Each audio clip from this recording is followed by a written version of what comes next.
Yeah, definitely want to hear what you think anyway. It's very interesting the work that we have started with the overall the LGBT community.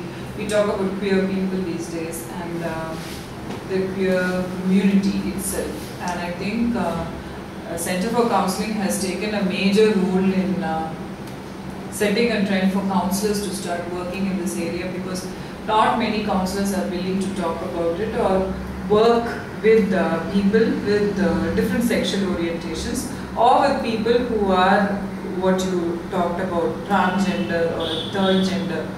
There are, it's interesting in India simply because people who are transgender are more accepted than people who are gay or lesbian.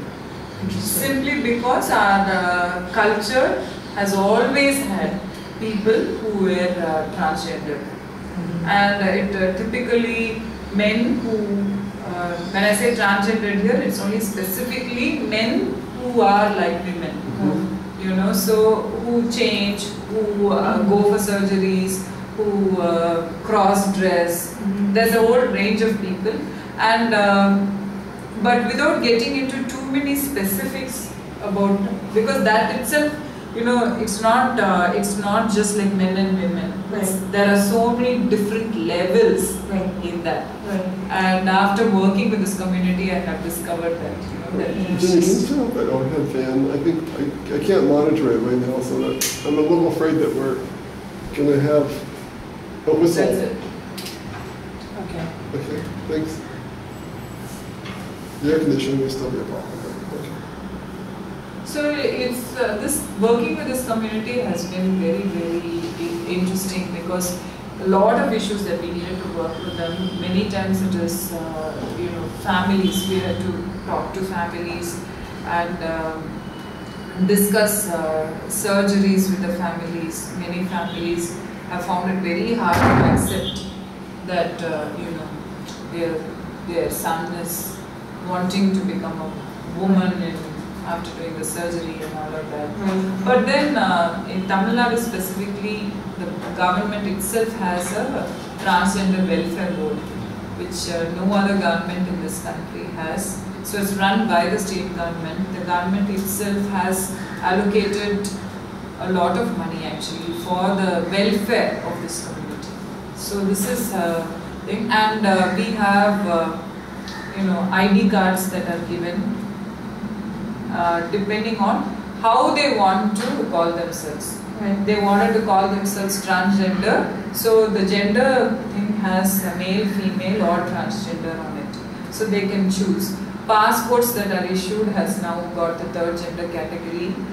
This has been there for maybe more than a year, maybe 2 years even. And then we have special ration cards. Ration cards are the government, it serves as an ID, as an identity proof, but also allows you one to go to a, you know, can buy provisions at government rates.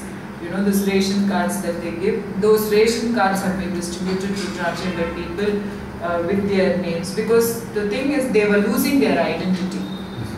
In their biological families, they are in the male name, their ID, the ration card for the family will have this person entered as a male. And now after they have made this transformation, they want to be known as female or they want to be known as transgender. So then that person doesn't exist. Here is this 26 or 27-year-old person and there is no records of this existence of this person. So now the government has started to issue cards for them, and so there is some amount of identity. So they now have an identity, which is, and it's like, you know, we are alive, we are here, have to be with us. I think there's something the U.S. can actually learn from India around that, because India is much further ahead. I think that is because we have had this community for very many years, many years, as a part of, interestingly they were given very, very high place in the community and by societies much before the British came. It was after that they had come, after colonization, that their place in the society came down. Oh, that actually happened in Native America too, amongst First Nations people. Yeah. Same thing happened, exactly. Same kind of thing.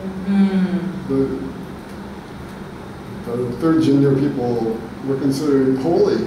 They were considered holy, very auspicious people. If there's a birth in a home, they would come and they'll bless the newborn child. Yeah. If there's a wedding in the family, there's a marriage, they would come and they'll bless the couple. So they were considered very, very auspicious, and all the time they would appease this group of people. You know, the moment they come, you offer them, you give them certain things, you give them a certain status, you welcome them in your homes. This is done automatically. Yeah. They were always considered very high, and they were considered people who were the torchbearers of culture. They were very good with singing and dancing and all of that, you know, poetry. This was where they came from, and that entire thing changed. And after the colonization, the transgender community has been, there are only two professions. They're either doing sex work or they're doing begging. These are the only two professions that they have been doing for years. And that's why in the Transgender Welfare Board that we have, that's set up by the government, it's to give them alternate livelihoods. So they don't have to go and do sex work and or get into begging, you know, degrade themselves in such a way. So what they have done is they have actually done a very interesting thing. They have tied up with several government colleges that are teaching vocations.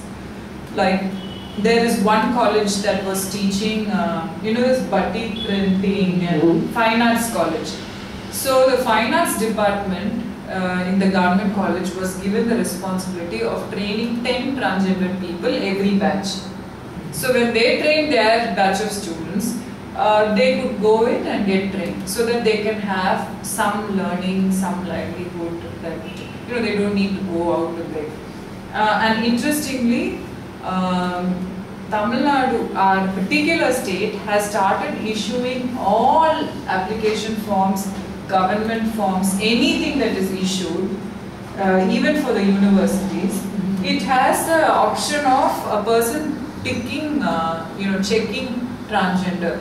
So now when it says gender, there's male, female, transgender in every form.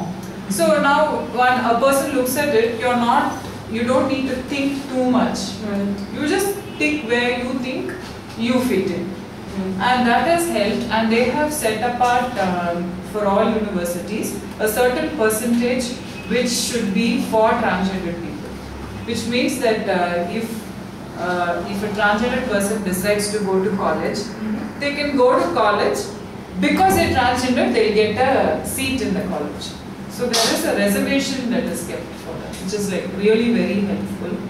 Right now, as far as I know, from Tamil Nadu state, one transgender has finished her PhD in something like astrophysics or something. Really very technical and nothing to do with art, but you know, she's in the process of transitioning now, and completely, totally, and she didn't know why all this confusion was coming. In fact, absolutely brilliant student who went to the best of colleges completely through merit, got scholarship into that college. Even to do her PhD, she was given a scholarship.